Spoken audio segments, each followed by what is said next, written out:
Pessoal, tá todo mundo vendo a minha apresentação no PowerPoint? Agora vocês estão vendo?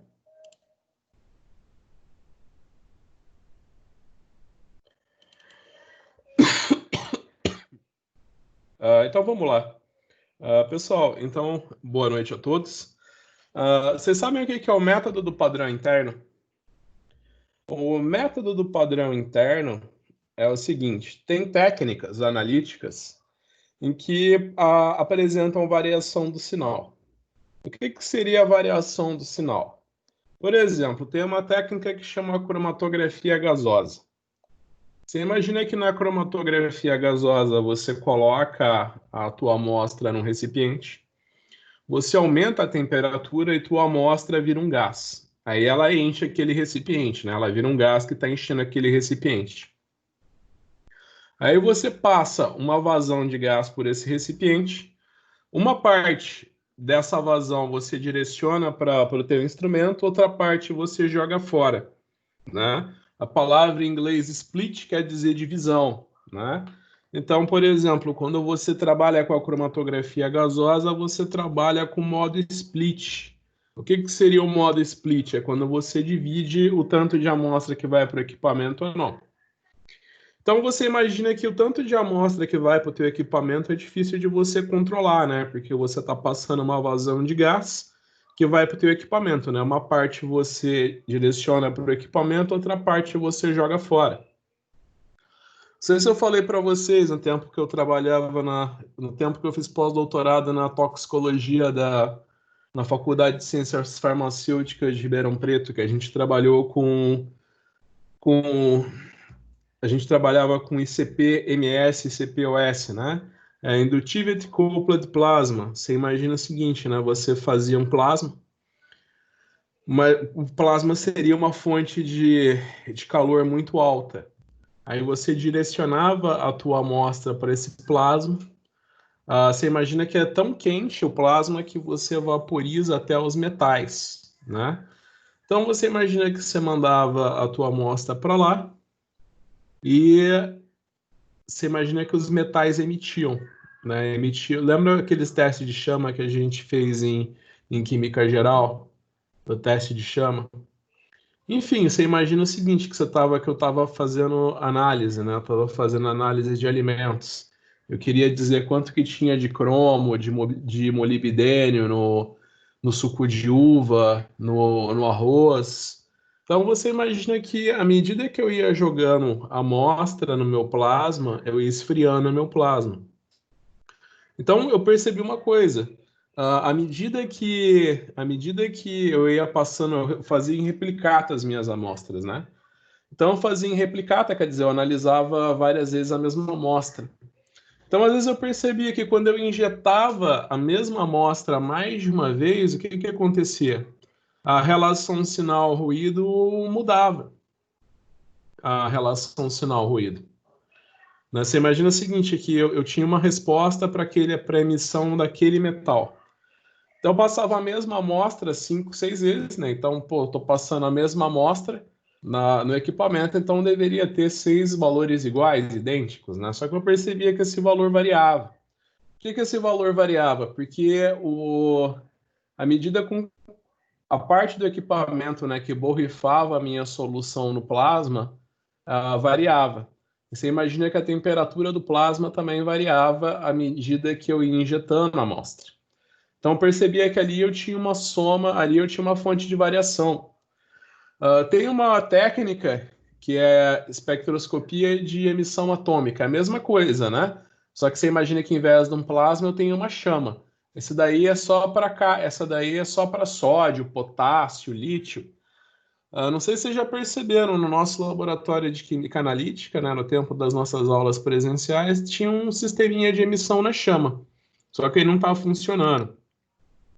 Então, nesse sistema de emissão na chama é a mesma coisa. Você imagina que você está colocando a tua amostra, né, o teu líquido, a água na chama. Você imagina que à medida que você vai espirrando, você imagina que você não espirra a tua amostra da mesma forma todas as vezes na chama. E à medida que você vai espirrando a tua amostra na chama, você vai variando a tua chama, a temperatura dela e dentre outras coisas. Então, quando você passa várias vezes a mesma amostra,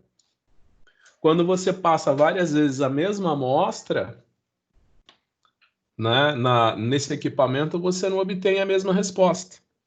Vocês viram o arquivo do Excel que eu mandei para vocês?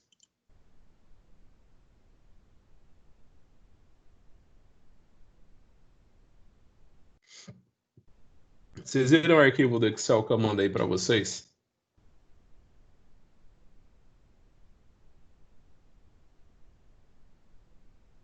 Então, vocês vão pegar esse arquivo do Excel. Essa daqui já é uma questão da nossa prova, né? Essa daqui já é uma questão que vai cair na nossa provinha, que a gente vai fazer ao longo do mês de maio. Então, aqui, ó, você tem a concentração e aqui você tem a intensidade posta por sódio. Então, aqui você tem a concentração, tá vendo? Aqui você tem a concentração e aqui você tem a resposta para o sódio. Então, você imagina que você está lendo na prova, né? Então, aqui você tem uma aluna do curso de Engenharia Química, preparou 5 soluções de sódio em diferentes concentrações, né? Você sabe que ppm é o mesmo que miligramas por litro, né? Então, de 0,1, 0,5, 1, 5 e 10 miligramas por litro ou ppm, né? A mesma coisa. E obteve as absorbâncias. Então, vamos lá. O que ele percebeu quando ele foi fazer a curva analítica dele? Ele veio aqui inserir gráfico, linha de dispersão, adicionar a linha de tendência.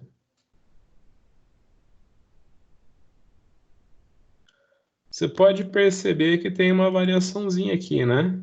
Você pode observar que tem uma variação nessa curva. E não ficou muito boa essa curva. Por que não ficou muito boa essa curva?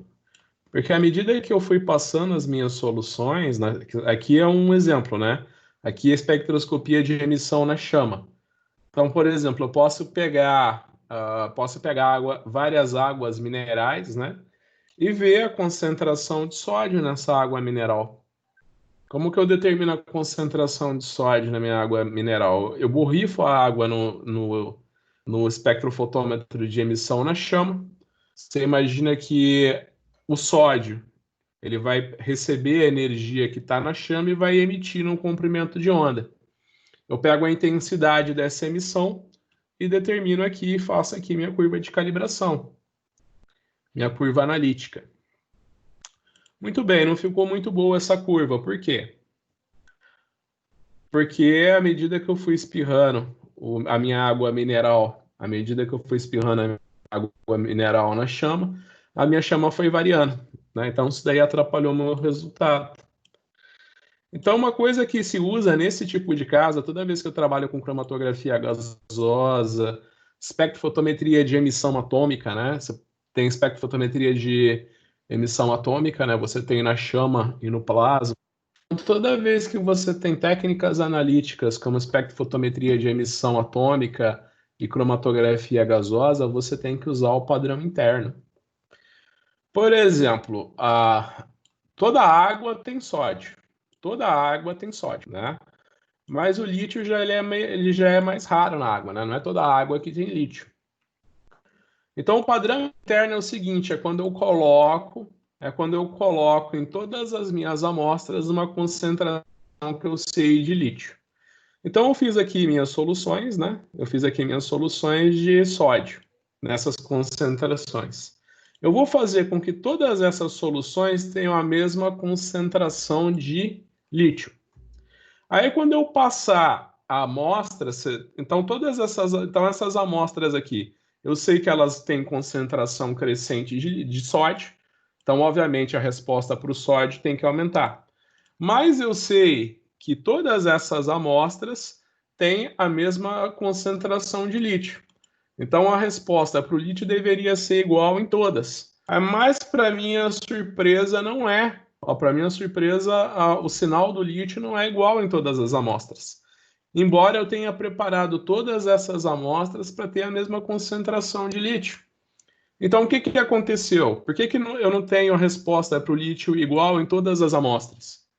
Ora, eu não tenho a resposta para o lítio igual em todas as amostras por uma razão muito simples. A chama do equipamento variou, né? Você imagina como se eu estivesse borrifando a minha água na chama. Pode ser que do jeito que o equipamento borrifa a água na chama varia, né? Vai ver ele não consegue formar um spray homogêneo. Toda vez que ele está sprayando uma amostra, ele não vai sprayar igual. Então a gente faz isso que é o método do padrão interno. No que consiste o método do padrão interno? Assim como no que a gente fez, né, graças a Deus a gente deu tempo da gente ter uma aula de laboratório, pelo menos, né? O que a gente fez na nossa primeira aula de laboratório? É o que a gente chama de método do padrão externo. Por que método do padrão externo? A gente fez várias soluções de caseína, a gente pegou, fez várias soluções de caseína, né, de várias concentrações, sempre aumentando a concentração.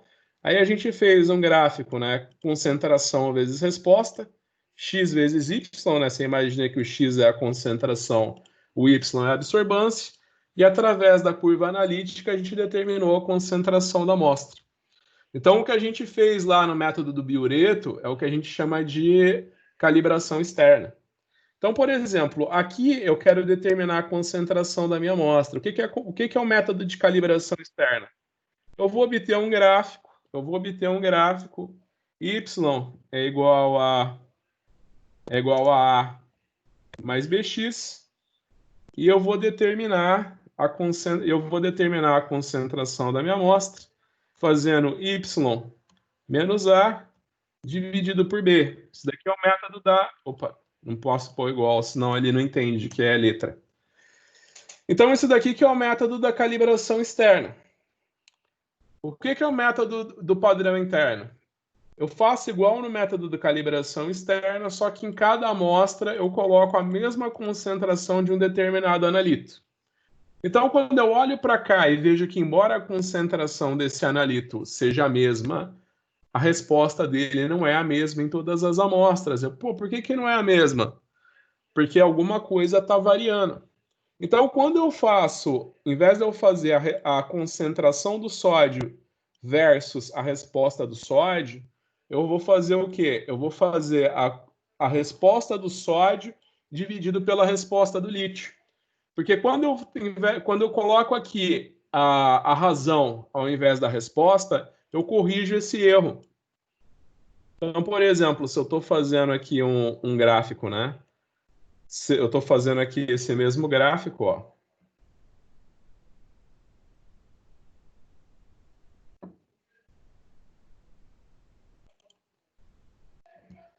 Então agora eu vou fazer esse mesmo gráfico, ó. Aqui estão umas concentrações, tá vendo? Aqui estão umas concentrações. As concentrações. E, em vez de eu colocar a resposta do sódio, eu vou colocar a razão. Opa, perdão. É só esse aqui. Então eu vou colocar aqui. E agora eu vou fazer meu gráfico. Você está vendo?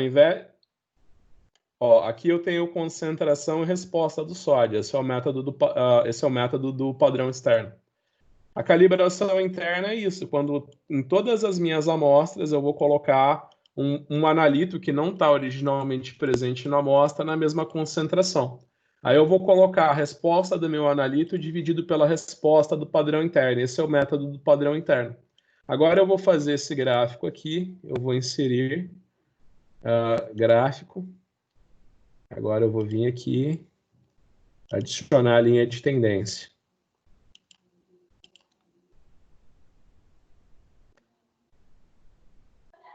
Opa.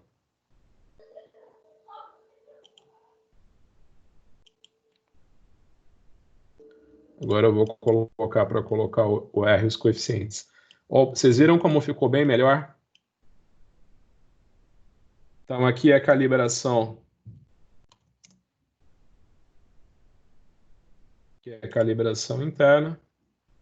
E aqui é a calibração externa. Tá vendo como fica melhor?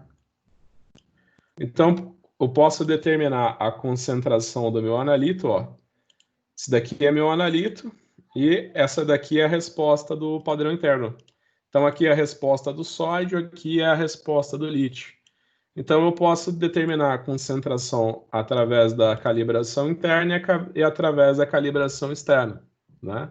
Deixa eu puxar para cá esse gráfico para não atrapalhar.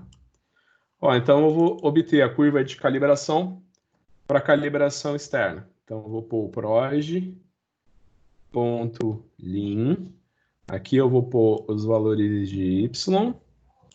E aqui eu vou colocar os valores de x. Eu vou pôr ponto e vírgula, verdadeiro, verdadeiro. Isso daqui, então, é minha calibração externa.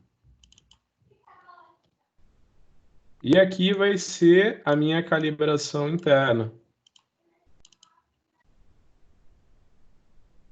Então, eu vou escrever proj.lin. Aqui eu vou colocar os valores de y, que agora eu vou usar a razão, tá vendo? E aqui eu vou colocar os valores de x. Ponto e vírgula, verdadeiro, ponto e vírgula, verdadeiro. Então agora eu vou determinar a concentração do meu analito pelo método da calibração externa e pelo método da calibração interna. E vamos ver se vai dar diferença, né? Então a absorbância da minha amostra melhor dizendo, né, a resposta para a minha amostra é 4.4. Então, eu vou fazer 4.4 menos o coeficiente linear dividido pelo coeficiente angular. Concentração da minha amostra deu 4,2 ppm. Agora, eu vou fazer pelo método da calibração externa, da calibração interna. A razão entre o sinal da minha amostra e o sinal do sódio é 0,0463. Vou subtrair do coeficiente linear e vou dividir pelo coeficiente angular. Ó, tá vendo que deu diferente, tá vendo? Com certeza, o resultado mais preciso é o método que eu tenho é a resposta que eu tive pelo padrão interno. Então, o que vai cair na terceira prova de vocês? Eu vou dar para vocês as concentrações. Então, já presta bem atenção no que vai cair na segunda prova de vocês. Eu vou colocar para vocês as concentrações. Vou colocar para vocês as concentrações. Vou colocar a intensidade do analito e vou colocar a intensidade do padrão interno. Então, quando você faz o gráfico concentração versus intensidade do analito, você tem o método da calibração externa. Quando você faz concentração do analito versus a resposta do analito dividido pela resposta do padrão interno, você tem o método do padrão interno, tá? Não tem erro, é só você fazer a razão da concentração do teu analito pela concentração do teu padrão interno. E você vai ter um gráfico da concentração versus a razão. Será que eu fiz coisa errada aqui? Deixa eu ver. Opa, não fiz certo. Aqui o coeficiente, aqui é o R quadrado, tá? Aqui é o R quadrado, tá? Você imagina que aqui é o B e aqui é o A, tá bom? Aí esse é o erro no coeficiente angular, esse é o erro no coeficiente linear. Então, SB e SA, tá bom? E aqui é o erro ao quadrado e aqui é o erro na equação, tá? Muito bem, então agora vocês já sabem o que é o método do padrão interno. E agora eu vou lançar um desafio para vocês naquele esquema, 5 minutinhos. Vocês sabem o que é o método da adição de padrão? pessoal? Vocês sabem o que é o método da adição de padrão?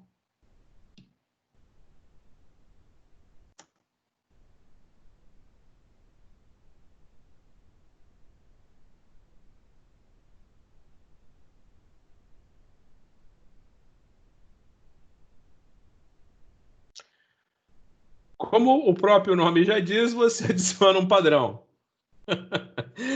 Como o próprio nome já diz, você adiciona um padrão. Perdão, é aqui. Como o próprio nome já diz, você adiciona um padrão. Então, por exemplo, o método do padrão interno você usa muito em técnicas, né? Cromatografia gasosa, espectrofotometria de emissão atômica, né? Nesse tipo de técnica, você usa muito o método do padrão interno.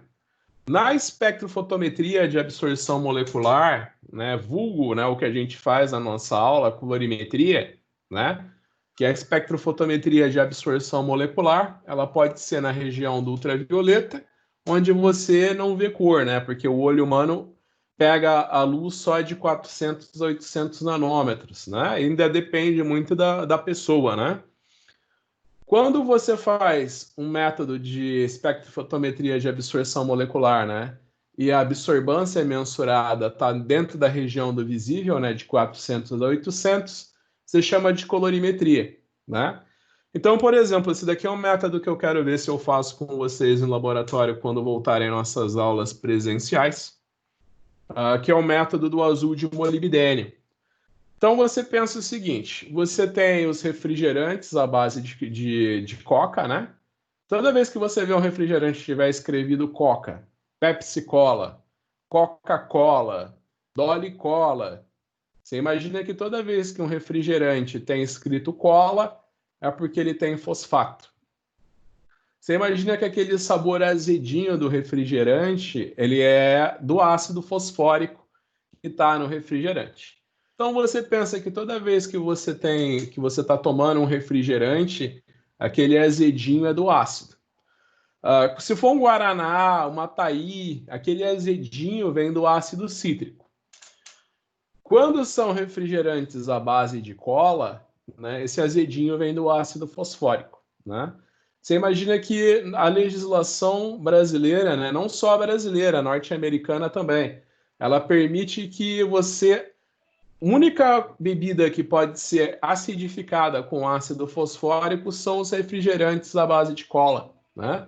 Antigamente só a Coca-Cola tinha o direito de acidificar com ácido fosfórico, né? Aí com o passar dos anos os outros concorrentes falaram, não, também quero o mesmo direito que eles, se eles podem eu também posso. Aí eles diziam que era um segredo industrial, né, para o sabor, né, o sabor único de Coca-Cola. Mas se você for ver, você está pondo um ácido, né? Você está adicionando um ácido inorgânico a um alimento, né? Lembrando a vocês que os fosfatos eles têm muita tendência a reagir com cálcio. Então, ossos e dentes são feitos de cálcio, né? Então, você imagina que estraga quando a tua mamãe falava quando você era bem pequenininho.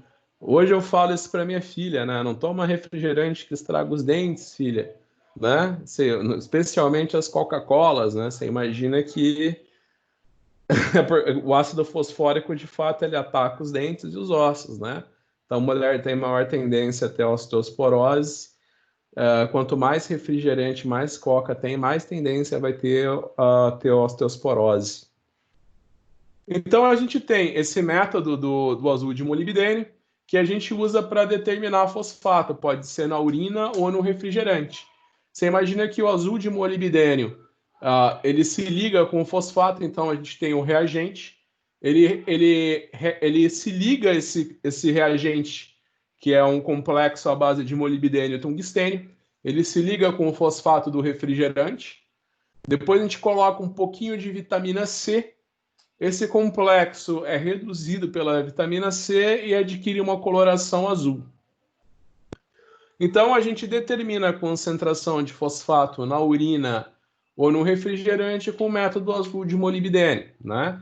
Eu falo que eu prefiro fazer nas minhas aulas com refrigerante do que com urina, né? Porque é meio complicado, né? Eu vou falar para vocês agora, vai lá no banheiro e enche um copinho, né? É meio complicado fazer aula de ensino com fluidos biológicos, né? Até falo isso porque o pessoal da saúde está acostumado a fazer isso em outras aulas de saúde, né? Agora, o pessoal das exatas, das engenharias, né? É meio bizarro para eles ceder material biológico para fazer um teste, né, de laboratório, para fazer uma aula prática, né? Enfim, então a gente tem aqui o enunciado. Uh, Quem me responder certo essa questão, eu vou dar meio ponto na nota da segunda prova. Então vocês vão respondendo e já colocam ali no chat a resposta de vocês. Eu vou ler o enunciado, depois que eu ler o enunciado, vocês têm 6 minutos para responder. O método das adições de padrão do ponto único foi empregado na determinação de fosfato pelo método do azul de molibdênio. Uma amostra de 2 ml de urina foi tratada com os reagentes de azul de molibdênio para produzir uma espécie que absorve 800 nanômetros.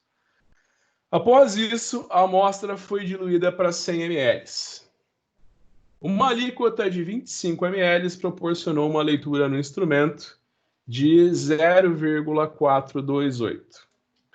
A adição de 1 ml de uma solução contendo 0,05 mg de fosfato e uma segunda alíquota de 25 ml forneceu uma absorbância de 0,517. Utilize esses dados para calcular a concentração de fosfato em miligramas por litro na amostra. Suponha que exista uma relação linear entre a absorbância e a concentração de fosfato e a realização de uma medida para o branco. Pessoal, só antes de eu dar esse exercício para vocês fazerem, eu quero fazer uma perguntinha para vocês. Se eu falo para vocês que eu tenho uma amostra que tem a concentração de 0,3 miligramas por litro.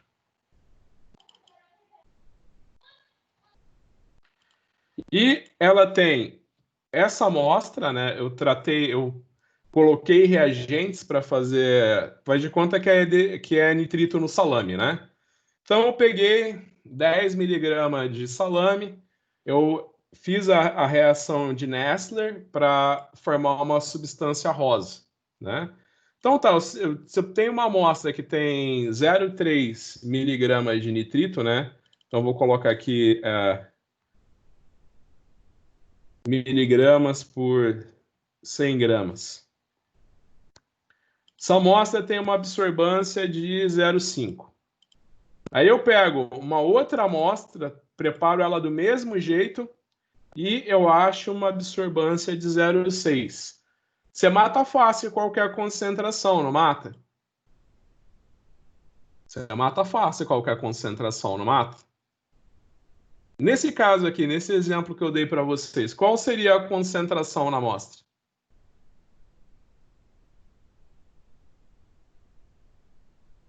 Só fazer uma regrinha de 3, né? Como é que faz a regrinha de 3? Aqui é o x, né? Então, eu faço a regrinha de 3. Então, esse daqui eu multiplico por esse e esse eu multiplico por esse, né? É assim que faz a regrinha de 3. Então, eu tenho 0,5x, eu tenho 0,5x, que é igual a 0,3 vezes 0,6. Então, o valor de x, né, vai ser isso daqui, dividido por isso daqui.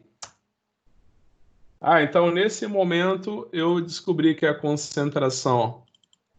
Nesse momento eu descobri que a concentração da minha amostra é 0,36 miligramas por 100 gramas. Esse exercício que eu acabei de dar para vocês, você vai resolver do mesmo jeito, através de uma regra de 3. Então aqui ó, eu vou já salvar o enunciado do exercício no nosso arquivo do Excel Eu vou salvar o enunciado aqui. Colar special JPEG. Vou dar uma diminuída para não ficar muito grande. Para vocês terem, né? Para vocês terem o arquivo depois, né? Que às vezes eu coloco só a resolução, mas depois nem eu sei o que foi resolvido no exercício, né? Então eu já coloco assim, né? Eu coloco dessa forma que aí você já pode, depois você se lembra do que foi feito, né? Aí você se lembra do que foi feito, né? Essa resolução aqui é desse exercício. Tá, então eu vou marcar 6 minutos e eu quero que vocês me respondam esse exercício. Vão colocando a resposta no chat. O primeiro que acertar esse exercício, eu dou até um ponto, hein? Eu vou dar um ponto na nota da P2 quem acertar esse exercício. Então, 21 horas, eu começo a fazer o exercício. Até lá, vocês têm que resolver para mim.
Pessoal, quem colocou a resposta levou em conta o fator de diluição? Só tem um detalhe, né? Eu perguntei para vocês qual que é a concentração na urina, né? Então, a urina, eu peguei 2 ml e diluí para 100. Então, a resposta, a concentração que eu achar, a concentração que eu achei, a concentração que eu achei, eu vou ter que multiplicar pelo fator de diluição. Se eu peguei 2 ml de urina e coloquei num balão de 100 ml, então a concentração na minha urina, eu achei a concentração de fosfato no balão. Qual que é a concentração na minha urina? É o que eu achei vezes o fator de diluição, né? Qual que é o meu fator de diluição? Né? Agora é o contrário, né? Tipo, quando a gente fez a aula de titulação, a gente tinha o vinagre, né? Eu falei, ó, se a gente for titular, a gente não tem no laboratório pipeta para pegar 1 ml, 2 ml. O mínimo que a gente consegue pegar no laboratório de ensino é 10 ml. Aí eu falei para vocês, ó, se a gente pegar 10 ml de vinagre e for titular, era capaz da gente estar titulando até agora, né? A gente ia ter que furar, ter que desrespeitar a determinação de não ter aulas presenciais, a gente já está até agora no laboratório titulando, né? Então eu falei, não, vamos diluir. Vamos pegar 10 ml de vinagre, vamos pôr num balão de 100 ml e vamos titular o vinagre diluído. Aí você achou uma concentração para o vinagre, aí você falou, não, diluir esse vinagre 10 vezes, então a concentração do vinagre é o que eu achei vezes 10. Então, nesse caso, se eu peguei 2 ml de urina, fiz a reação colorimétrica e diluí para 100 ml, o meu fator de diluição vai ser o quê? Meu volume final dividido pelo volume que eu adicionei. 100 dividido por 2, que é 50. Então, você lembra sempre que teu fator de diluição vai ser o volume final dividido pelo volume da amostra. Vou colocar um V maiúsculo aqui para ficar. Então, esse daqui é o fator de diluição, tá bom? Então, o Daniel, ele falou que ele achou. Mais alguém quer tentar a resposta? Mais alguém coloca a resposta que achou. Então, ele falou que a resposta é essa, né? Então, se ele achou que essa daqui é a concentração no balão, a concentração na urina é isso daqui vezes 50, né? Então, miligramas por litro.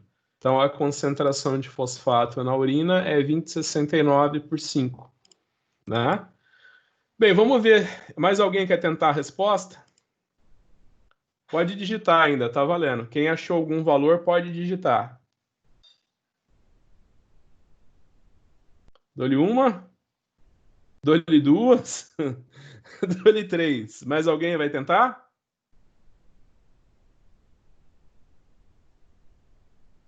Bem, então vamos lá. Como é que a gente resolve? A gente vai fazer isso aqui por uma regra de 3.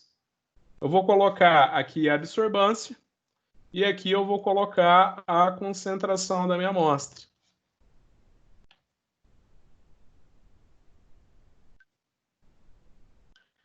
Qual que é a absorbância da minha amostra? 25, eu peguei, né, uma alíquota de 25 ml dessa amostra e a absorbância dela foi 0,428. Aí eu peguei e coloquei 1 ml, coloquei 1 ml de uma solução de concentração. Cadê a concentração? Aqui. 0,05 miligramas por litro. E eu obtive uma observação de 0,517. Essa daqui foi a absorbância que eu tive. Qual que é a concentração dessa solução aqui? Antes de eu adicionar o padrão. Esse é o método da adição de padrão. Então, eu tenho a minha amostra, eu não sei a concentração dela. Eu não sei a concentração da minha amostra. Eu li a absorbância dela e achei 0,428. A concentração do meu analita é X, porque eu não sei o que é. Aí eu vim e coloquei uma concentração que eu conheço na minha amostra. Então, agora a concentração da minha amostra, ó, a concentração da minha amostra era X. Agora, a concentração da minha amostra é X mais A. O que é A?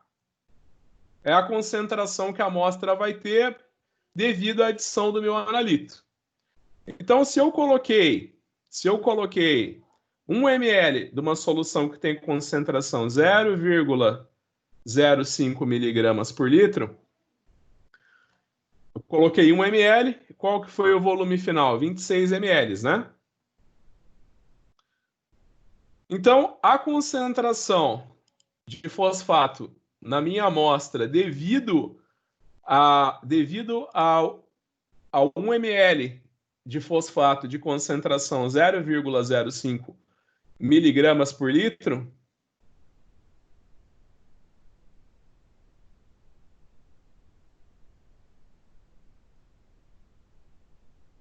se eu coloquei aqui uma concentração de fosfato de 0,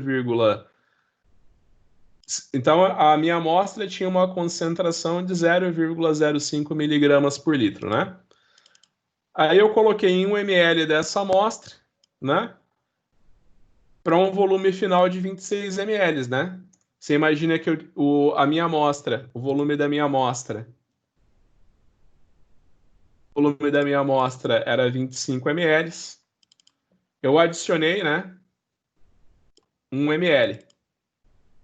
Então, o volume final da minha amostra foi 26 ml.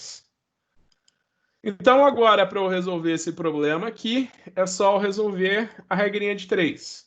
Detalhe, a concentração do meu analito aqui ficou alterada, porque o volume, aqui eu tinha 25 ml. Quando eu adicionei o padrão interno, aí eu tive o quê? 26 ml. Então, você imagina que a concentração do meu analito aqui ficou alterada por um fator de diluição. Qual que é esse fator de diluição? 25 dividido por 26. Então, para eu resolver isso daqui agora, é só eu multiplicar em x. Né? Para eu resolver isso aqui agora, eu só... Lembra como faz uma regra de 3? É esse vezes esse, que é igual a esse vezes esse. É assim que faz a regra de 3, não é? Então, vamos lá. Eu tenho 0,428, que multiplica xf mais A, que é igual a 0,517x. Então, é só eu resolver essa equaçãozinha linear aqui, né? Lembra que o valor do A está aqui, né? Que é 0,0192, né? Então, é só eu resolver essa continha aqui, lembrando que o A é um número, né? Porque seria impossível, né? Você resolver uma equação que tem um número e duas incógnitas, seria impossível, né? Então, lembrando que o A tem um valor numérico. É só eu resolver essa equaçãozinha aqui que eu resolvo o meu problema, né?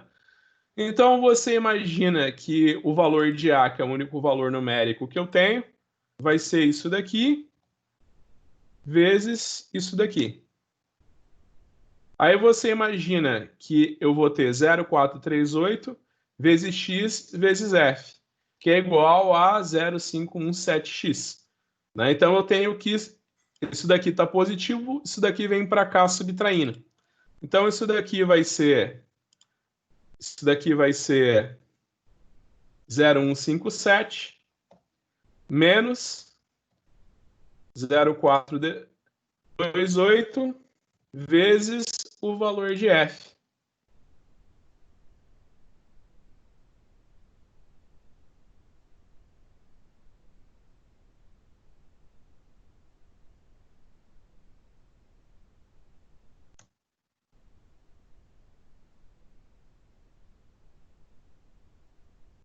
Então, para eu dizer agora o valor de x, né?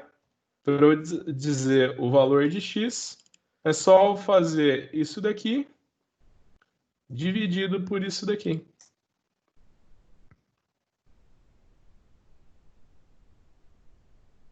Pronto, achei a concentração do meu analito, tá vendo? 0,078 miligramas por litro. Então, essa daqui é a concentração no balão. Para eu achar a concentração, então, essa daqui é a concentração no balão. Essa daqui é a concentração de fosfato no balão. Para eu dizer qual que é a concentração na urina, é só multiplicar. É só multiplicar pelo fator de diluição. Então, vai ser isso vezes os 50. Então, a concentração de fosfato na urina vai ser 0,39.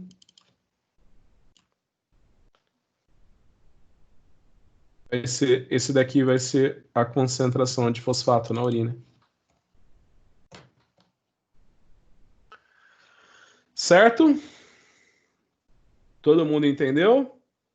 Professor, Sim. eu cheguei nesse resultado, só que 1000 vezes maior. É que eu considerei que ali era 0,05 miligramas de fosfato em 1 ml, e não 0,05 miligramas por litro. Peraí, Basicamente, no cálculo de A ali, Aqui o valor de A, né? É miligramas por ml. Não, desculpa, né? Perdão. Eu coloquei a unidade errada, né? É miligramas por... A concentração é 0,05 miligramas por ml, né? 0,05 miligramas por ml, né? Então, a minha concentração aqui ficou em miligramas por ml, né? Então, a minha resposta aqui vai ser miligramas por ml. Na verdade, eu fiz uma besteira aqui no enunciado do exercício, né? Porque eu devia deixar bem claro qual que é a concentração, né? Se é miligramas por litro ou miligramas por ml, né? Então, como falou que é 0,05 miligramas, né? E 1 ml, né? Então, o certo seria miligramas por ml, né? Então, a minha resposta, né, vai ser miligramas por ml. Então, se eu quiser passar essa resposta para miligramas por litro, o que que eu tenho que fazer? Tenho que multiplicar por 1000, né? Aí você vai ter 390 miligramas por litro, né? Você pode olhar aqui o enunciado, tá vendo? Eu tenho a adição de 1 ml que contém 0,05 miligramas, né? Então, eu estou dizendo que 1 ml tem 0,05 miligramas. Então, a minha concentração vai ser miligramas por ml. Então, a minha resposta vai ser miligramas por ml, né? Se eu der a resposta em miligrama por litro, é 390, não 0,39, né? Eu tenho que multiplicar por 1000 a minha resposta. Então, tá certo. Você colocou aqui no chat? Não acabei a tempo. Ah, tá. Não, mas no próximo vai. No próximo vai dar certo.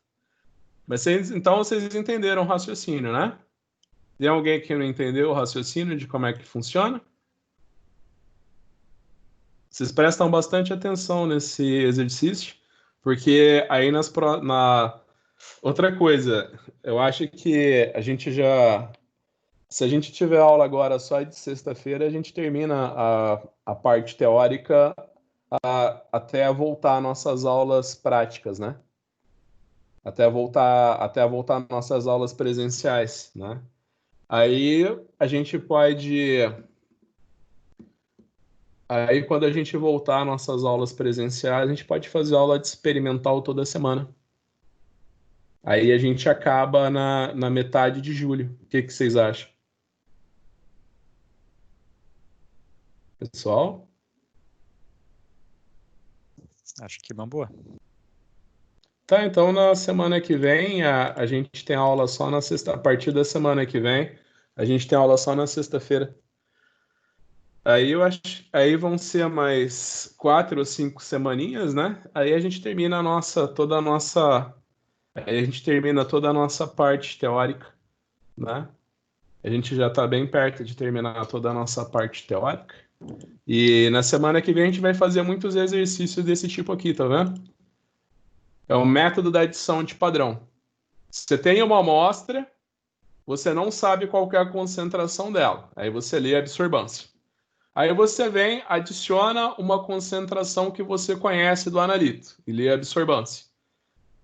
Aí resolvendo essa regra de 3, você determina a concentração do teu analito. Ó, você tem a absorbância da amostra de concentração desconhecida. Aí eu venho, adiciono uma concentração que eu conheço da amostra e leio a absorbância dela. Resolvendo essa regra de 3, eu consigo dizer a concentração da minha amostra. Esse é o método da adição de padrão. Nada mais é do que resolver uma regra de 3, né? Até tinha falado com vocês na aula anterior, né? Eu tinha falado para vocês que uma vez eu estava fazendo aula com o pessoal da engenharia química, aí era esse negócio, né? O cara tinha uma solução com uma concentração e tinha a absorbância. Então ele tinha a concentração e tinha a absorbância. Aí ele pegava e falou: por que a gente faz a curva analítica? Se eu fizesse uma regra de 3, ó, tipo, eu não sei qual que é a concentração, mas eu sei qual que é a absorbância. Eu tenho uma única solução que eu sei a concentração, eu li a absorbância. Aí eu pego a minha amostra desconhecida e leio a absorbância. Através de uma regra de 3, eu consigo determinar a concentração também, né? O aluno fez isso e chegou num resultado praticamente igual ao que a gente fazia com a curva de calibração externa, que eu mostrei aqui. Aí eu falei para ele, então, é exatamente isso. Você poderia resolver por uma regra de 3 também. Tudo que a gente fez até agora por curva de calibração externa, você também poderia ter resolvido por uma regra de 3, que ia dar certo. Então, por que a gente faz a calibração externa? Para você saber que você está trabalhando na região linear, né? Eu falei, por exemplo, a gente fez no semestre passado, o pessoal da engenharia química e engenharia de alimentos, o método do Bradford. O rapaz ele fez uma amostra de concentração 6 miligramas por litro. Aí ele obteve uma absorbância de 0,7. Aí ele pegou uma outra amostra, né, ele não sabia a concentração, e achou uma absorbância de 1,2. Não, e achou uma absorbância que era de 1,4. Aí ele, vou determinar a concentração através de uma regra de 3, né? Aí ele pegou, né? Ele fez 6 vezes 1,4, dividiu por 0,7 e determinou a concentração da amostra, né? 12 miligramas por litro, né? Aí ele pegou essa mesma amostra e diluiu 50 vezes. Aí ele foi lá e obteve uma absorbância de 1,1. Aí ele, nossa, mas que diferença. Eu falei, então, por isso que você faz o método da calibração, por isso que você faz a curva de calibração, para você saber se você está na faixa linear ou não do método, né? Então, basicamente é isso, né? Os exercícios que a gente vai fazer daqui para frente de adição de padrão, todos os exercícios que faremos daqui para frente para adição de padrão, vão ser desse tipo. Só que a gente, por se tratar de um exercício, né? A gente assume que a gente está trabalhando na região linear, né? Se fosse um experimento mesmo, a gente ia ter que fazer a curva para saber se está na região linear ou não. A gente vai fazer também mais uns exercícios disso nas próximas aulas, aproveitar que a gente tem o Excel, né? Porque, por exemplo, esses métodos que envolvem curva analítica, tudo, eu acho legal passar os valores e, através dos valores, vocês dizerem para mim qual que é a concentração, né? Através dos valores, né? Você calcular tudo com Excel. Bem, então vamos fazer mais um exercício.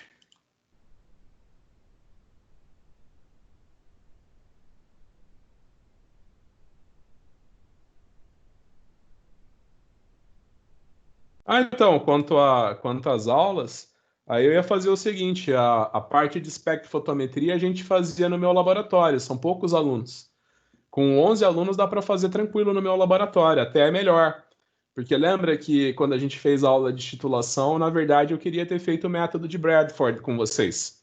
A gente fez a aula de titulação, né? Porque eu ia trazer tudo do meu laboratório, os reagentes, para a gente fazer o método de Bradford. Aí eu esqueci de trazer o reagente de Bradford do Campus 2. Eu saí do Campus 2, quando eu cheguei no Campus 1, eu falei, nossa, esqueci o reagente de Bradford. Aí a gente teve que fazer titulação. Então a gente pode fazer, na segunda-feira a gente faz aula de titulação e na sexta-feira a gente faz espectrofotometria, até que fica bem direitinho, né? Uma aula de titulação, uma aula de espectrofotometria, uma aula de titulação, uma aula de espectrofotometria, né? Então a gente faria no campus 2 a aula de sexta-feira, no meu laboratório. Entenderam? Na segunda-feira no campus 1, no laboratório, titulação. Na sexta-feira, a espectrofotometria no meu laboratório, lá no campus 2. Meu laboratório fica na sala I503, é o primeiro prédio que tem no campus 2. Então vamos fazer mais exercício.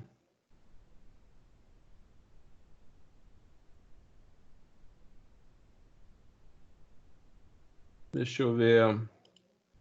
Vamos selecionar um aqui.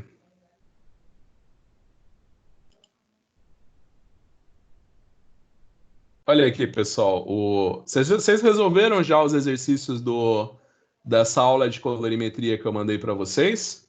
Vocês já resolveram todos os exercícios? Já resolveram? Ainda não. Tá, então esse daqui é o slide número 36, né? Vocês podem ver que eu pulei um monte de exercício, mas esse exercício é um pouquinho longo, né? Então, tipo, vai ver eu resolvo um exercício que é rápido, é 5 minutinhos, né? Aí esse daqui é longo, aí talvez a gente não consiga. Se eu deixar ali para o final, pode ser que não dê tempo. Aí é tipo, ou a gente estende a aula até depois das 10, porque é muito ruim deixar o exercício pela metade, né? Ou a gente não resolve ele. Não tem. O que a gente fez até o final da aula não é válido, né? Então vamos começar esse exercício que eu acho que a gente acaba ele antes das 10.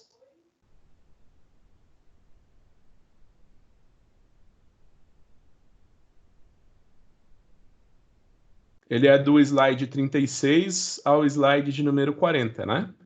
Ele é um pouquinho extenso, como vocês podem ver.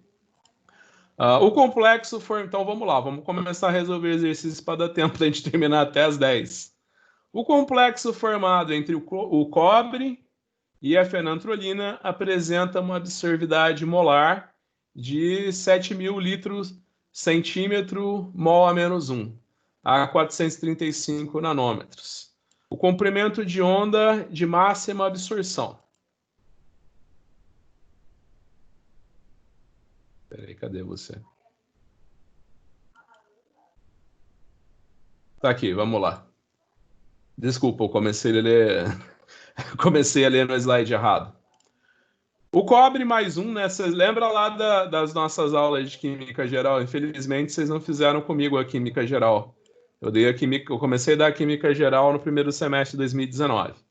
Então, vocês lembram lá que o cobre é um metal de transição. Os metais de transição eles podem ter mais de um estado de oxidação. Então, por exemplo, o titânio ele pode ser titânio 2 ou titânio 4. O cobre, ele pode ser o cromo, ele pode ser cromo 2, cromo 3 ou cromo 6. Tem alguns estados de oxidação que não são estáveis em meio aquoso. Então, por exemplo, o cromo 2. Cromo 2, você nunca vai ver cromo 2 em meio aquoso, não é estável. O cobre 1 não é estável. Então, você imagina o seguinte, que para o cobre ter o estado de oxidação mais 1, ele tem que estar complexado, né? Então, esse é o método da neocruproína. Você imagina o seguinte, que o cobre 2 ele é complexado pela neocruproína. Aí, esse complexo cobre 2 neocruproína, ele é reduzido. Então, você imagina que o cobre 2 mais a neocruproína vai formar um complexo. Esse complexo cobre-neocruproína, ele é reduzido. Quando o complexo é reduzido, ele muda de cor. Então, pela intensidade da cor, você sabe qual que é a concentração do teu analito. Então, você imagina que é uma reação de dióxido-redução, onde o complexo cobre 2+ neocupruína é reduzido a um complexo cobre mais 1. Então, você imagina que quando o estado de oxidação do cobre é 2, a cor é 1. Quando o estado de oxidação do cobre é mais 1, a cor é outra. Então, pela intensidade da cor, você consegue dizer qual que é a concentração do teu analito, tá? Então, vamos lá. O cobre mais reage com a neocupruína para formar um complexo colorido, com um máximo de absorção em 454 nanômetros. A neocupruína é um ligante especialmente útil porque reage com poucos metais. O complexo de cobre é solúvel em 3-metil-1-butanol, que também é conhecido como álcool isoamílico, um solvente orgânico que não se dissolve apreciavelmente em água. Quando se adiciona álcool isoamílico à água, formam-se 2 camadas, com uma fase mais densa. A água embaixo. Então, você imagina o seguinte, se você colocar álcool isoamílico, você vai formar 2 fases. Por quê? Porque o álcool isoamílico não é miscível em água, né? Você imagina o seguinte, que o metanol e o etanol, eles são solúveis em água, né? Porque o álcool, ele tem aquela parte polar, que é o OH, e a parte apolar, né, que é o radical orgânico. Então, você imagina que metanol e etanol, o radical orgânico é pequenininho. Então, o etanol, por exemplo, é 100% solúvel em água. Agora, já o álcool isoamílico, por ter uma cadeia orgânica maior, ele não é solúvel em água. E vão se formar 2 camadas. Você imagina que a densidade do álcool é sempre menor que a da água. Se a densidade do álcool é menor que a da água, ele vai ficar embaixo, né? Eu já fui no passado, né, já fui muita dissertação de mestrado que o pessoal me chamou para ser banca. Aí o pessoal trabalhava com produtos naturais, fazia extração com vários solventes. Aí falava, então ponto eu não consegui isolar tal composto orgânico. Aí você lê o procedimento da pessoa e via que ele jogava a fase orgânica fora e recolhia a fase aquosa. E ele esperava que o analito ficasse na fase orgânica, não na fase aquosa, né? Então, o que eu falei, às vezes o pessoal se confunde qual que é a fase orgânica e qual que é a fase aquosa.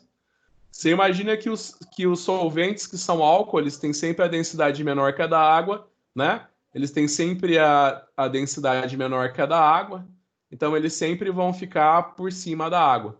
Os solventes que são organoclorados, como o clorofórmio, por exemplo, eles têm a densidade muito maior que a da água. Aí eles ficam embaixo, né? Então, quando eu faço a mistração com álcool, né, você imagina que o meu álcool vai ficar por cima da fase aquosa. E quando eu faço uma extração com organoclorado, ele vai sempre a fase aquosa ficar por cima, né? Então, vamos lá. Quando se adiciona álcool isoamílico à água, formam-se 2 camadas com a fase mais densa e a água embaixo. Se o complexo neocupruína estiver presente, praticamente todo ele irá para a fase orgânica. Para este problema, suponha que o álcool isoamílico seja completamente insolúvel em água e que todo o complexo colorido foi extraído para a fase orgânica. Admita ainda que o seguinte procedimento foi realizado. O mineral contendo cobre é pulverizado e todos os metais são extraídos dele por dissolução em ácido forte, né? Então você imagina, por exemplo, o ácido nítrico. O ácido nítrico, se eu coloco um mineral em ácido nítrico, ele vai dissolver completamente, né? Eu falo para o pessoal lá da graduação do Breaking Bad, né? Que eles querem dissolver corpos, né? Então, se você quiser dissolver um mineral ou um corpo, usa ácido nítrico. Se você coloca um corpo, por exemplo, em ácido nítrico, toda a carne da pessoa vai virar CO2, dióxido de carbono, né? E os ossos vão virar nitrato de cálcio, que é solúvel. Então, um corpo mesmo desaparece em ácido nítrico. Não seria possível dissolver um corpo em ácido fluorídrico, por exemplo, né? Na verdade, não se dissolve nada em ácido fluorídrico, só silicatos. Então, vamos lá. A solução ácida neutralizada com base diluída com água em um balão volumétrico de 250 ml. Então, eu tinha meu mineral, eu coloquei esse mineral num becker, joguei ácido nítrico concentrado, dissolvi completamente meu mineral, neutralizei essa solução e transferi para um balão de 250 ml. Em seguida, 10 ml da solução são transferidos para o frasco B e tratados com 10 ml de um agente redutor para reduzir todo o cobre 2 mais a cobre mais, né? Todo o cobre 2 a cobre 1. Então, 10 ml de uma solução tampão são adicionados para levar o pH a um valor apropriado para a formação do complexo com anel curcuína. Depois dessa adição, 15 ml de solução são retirados e colocados no frasco C. São adicionados nesse frasco 10 ml de uma solução aquosa contendo neocurcuína e 20 ml de álcool isoamílico. Após misturar bem e esperar que as duas fases se separem, todo o complexo está na fase orgânica. São retirados alguns mililitros da fase superior e a absorbância mensurada a 454 nanômetros é medida em uma célula de comprimento óptico de 1 centímetro. É feito um branco pelo mesmo procedimento que dá uma absorbância de 0,056. Aí tem 3 questões para vocês me responderem. Suponha que o mineral contendo 1 miligrama de cobre. Qual será a concentração de cobre em mol por litro na fase álcool isoamílico? Pessoal, então faz de conta que tem 1 miligrama de cobre aqui, nesse mineral. Aí ele é dissolvido em ácido. Aí ele vai para um frasco A de 250 ml, né? Então você pega a solução, neutraliza, transfere para cá e completa o menisco até 250 ml. Você pega 10 ml dessa solução, aí você vem e adiciona mais 20 ml de reagente, né? Você imagina que essa parte aqui que são mais 20 ml, ó, você coloca 10 ml de solução tampão e 10 ml de vitamina do agente redutor.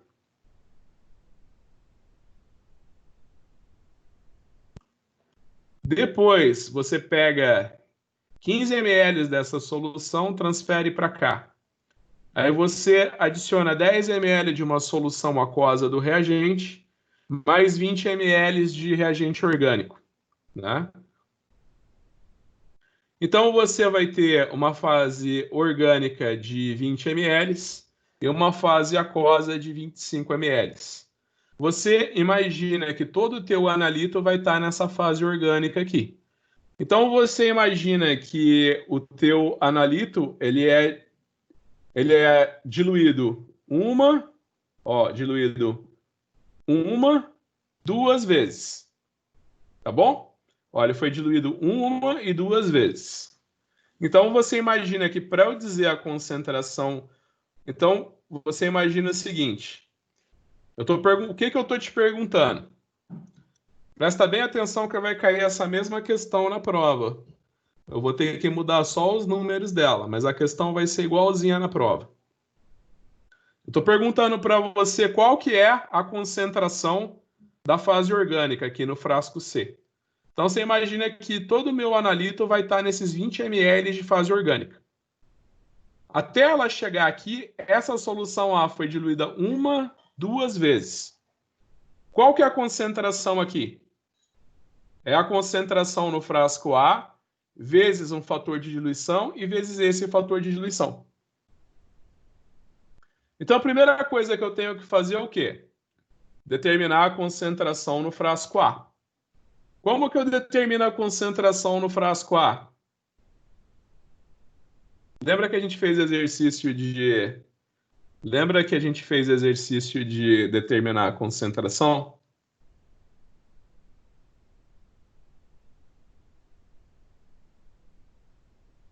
Como é que eu determino a concentração de uma solução?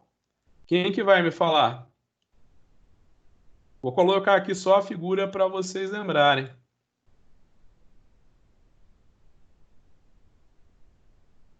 Como é que eu determino a concentração? Concentração é o quê? Número de mols dividido pelo volume, né? O que é o número de mols? Massa dividido por massa molecular, não é? Então eu pego, substituo isso daqui aqui, né?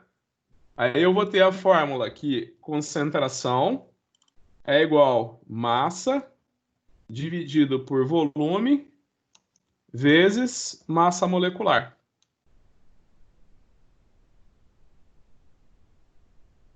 Certo? Então vamos lá. Qual que é a minha massa de cobre? 1 miligrama, né? Qual que é o volume do balão A? Qual que é o volume do balão A? 250 ml. Qual que é a massa molecular do cobre? Eu não sei. Vou olhar aqui, vou ter que olhar aqui na tabela periódica. Deixa eu ver. Cobre. 63,55.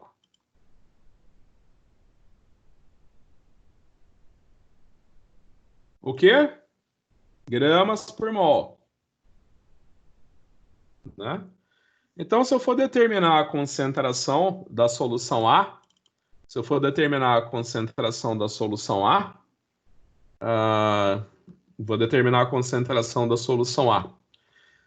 Se eu fizer 1 grama, vou fazer aqui então, 1 grama dividido pelo volume vezes a massa fórmula. Então, deixa eu ver, a massa fórmula é gramas por mol. E o volume eu vou passar para litro para ficar 0,25. Qual que é a unidade da minha concentração? Qual que é a unidade de concentração aqui? Qual que é a minha unidade de concentração aqui?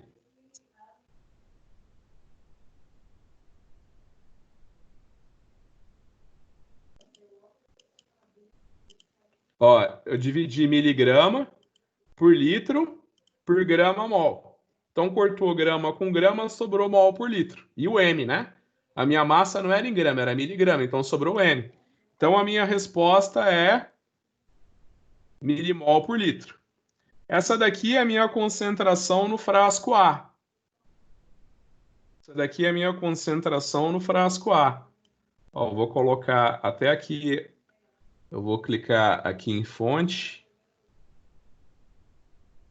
Eu vou colocar aqui em fonte e vou colocar subscrito, tá vendo? Para você saber que é a concentração no frasco A. Eu quero saber qual que é a concentração de neocruprina, né? Qual que é a concentração de cobre aqui na fase orgânica. Então, você imagina que a concentração na fase orgânica, né, a concentração no frasco C, vai ser igual à concentração no frasco A vezes um fator de diluição e vezes um segundo fator de diluição.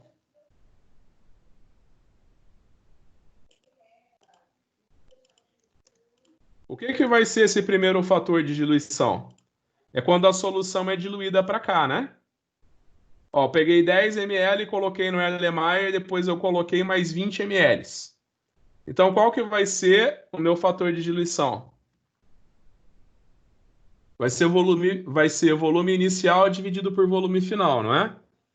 Meu volume inicial é 10 ml e meu volume final é 30 ml. Corta ml com ml, o fator de diluição fica dimensional. E qual que vai ser meu fator de diluição aqui? Eu passei 15 ml para um volume final de 20 ml, né?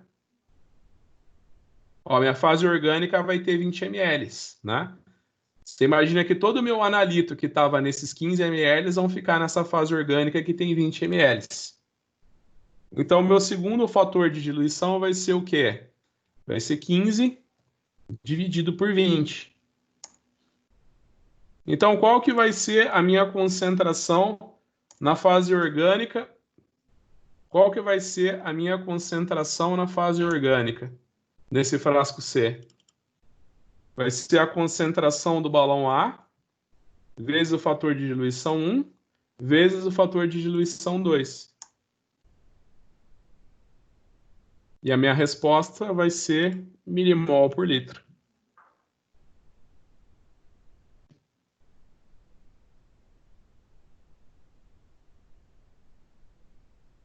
Se eu não quiser dar a resposta em milimol por litro, se eu não quiser dar a minha resposta em milimol por litro, eu posso dar em mol por litro. Só que aí eu vou pegar esse valor aqui e vou dividir por 1000. Aí minha resposta vai ficar em mol por litro. Aqui ele já está configurado, tá vendo? Então é 1,57 vezes 10 a menos 5. Aqui já está em mol por litro, tá bom? Na prova eu vou ter que falar para vocês em que unidade que eu quero, né? Que você só vai colocar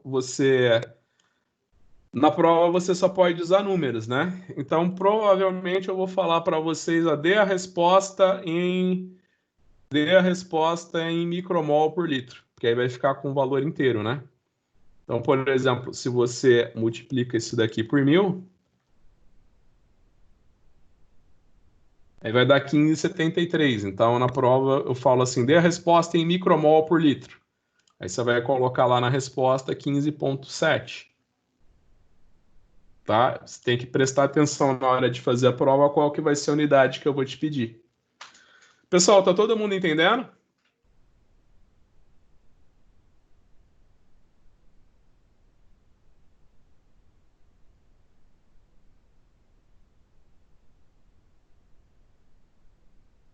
Agora eu olhei o chat aqui do negócio da unidade, né? Geralmente, quando eu não falo da unidade, é para ser na mesma unidade que eu estou trabalhando com os outros, né? Que, por exemplo,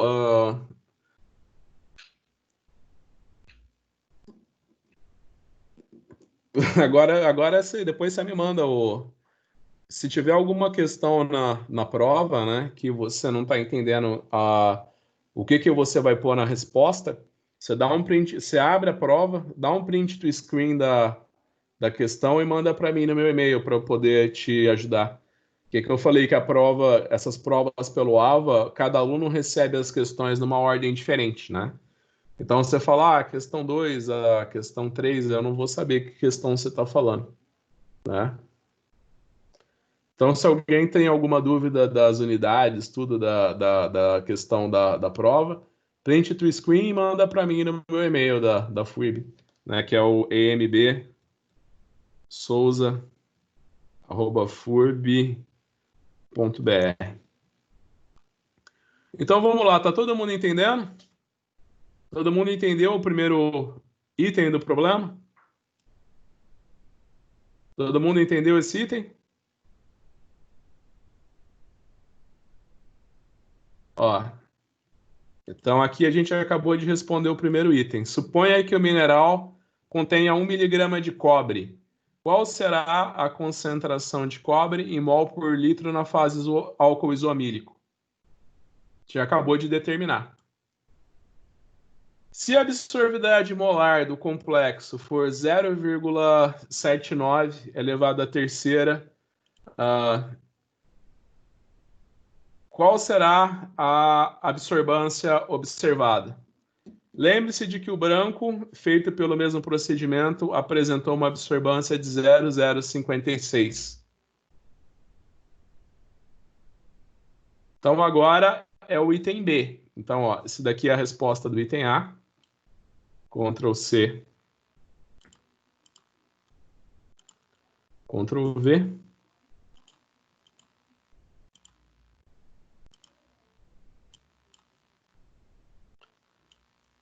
Opa.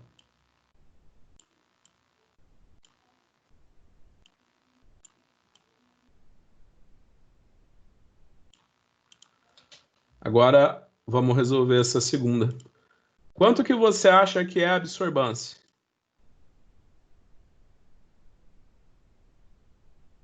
Quanto você acha que vai ser a absorbância dessa amostra?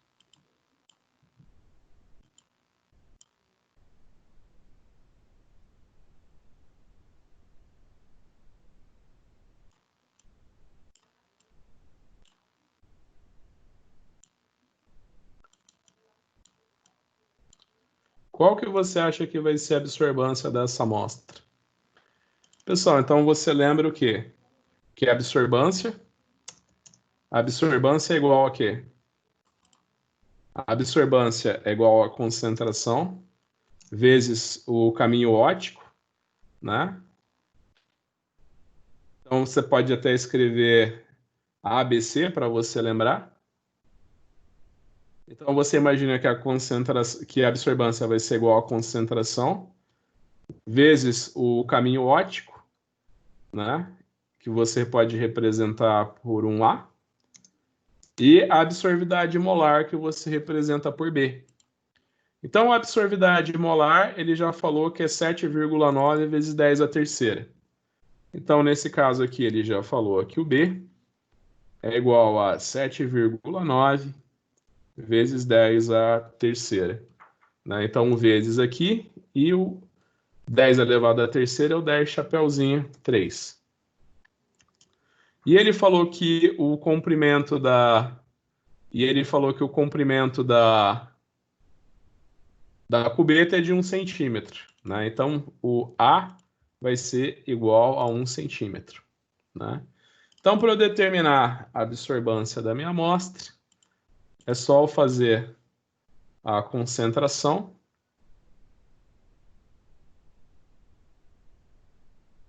É só eu fazer a concentração vezes o coeficiente de absorvidade molar vezes o caminho óptico. Então, a absorbância da minha amostra vai ser igual a 0,12. Né? Você imagina que o valor da minha amostra, né, vai ser a absorbância mais o branco. Né? Então, por exemplo, a absorbância do branco, ele falou que é 0,056.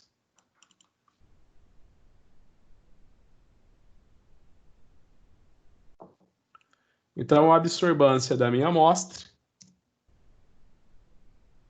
vai ser o valor que eu vou obter mais o branco, 0,18.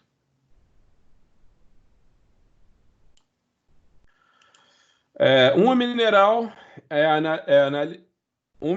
analisado e foi encontrado uma absorbância final de 0,874, não corrigido pelo branco. Quantos miligramas de cobre estão presentes nesse mineral? Como que a gente resolve isso daqui?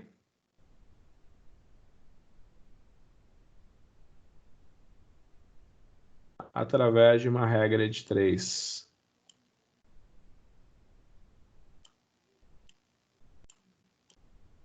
Então, você imagina que a absorbância da amostra, a absorbância desta amostra foi 0,874. Eu sei que a absorbância do branco é igual a 0,56. Então, a absorbância que se deve ao cobre na amostra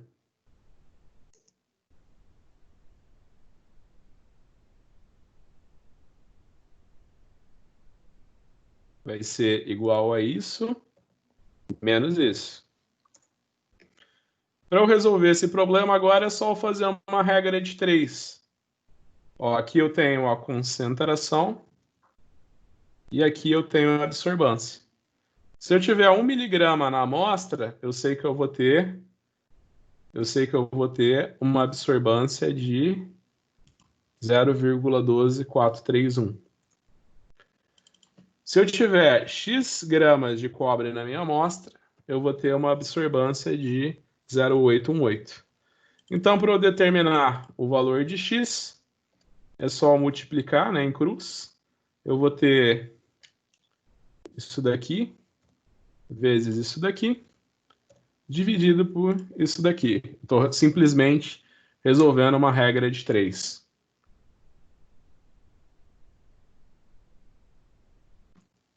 Né? Lembrando que aqui a concentração é em miligramas. Então, esse mineral vai ter 6,58 miligramas de cobre. Correto? Então, tá feito aí mais um exercício.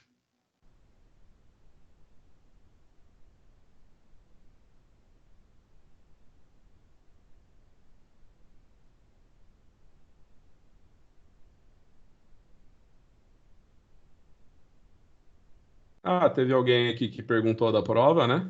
Então, só retificando, né? Já responderam para mim.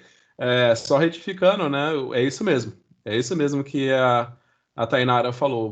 Vou manter a nota mais alta. Né? Então, se você fizer de novo a prova e for pior do que da primeira vez, eu mantenho a primeira nota. Eu sempre mantenho a nota mais alta. Então é isso. Vamos lá. Acho que dá.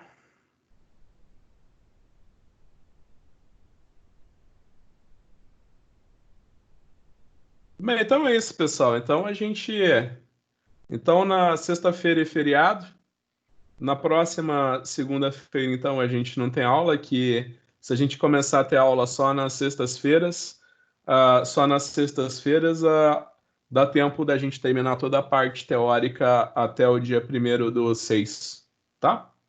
Então eu vou encerrar a aula. Alguém quer falar alguma coisa? Vocês estão entendendo as questões? Vocês estão entendendo tudo?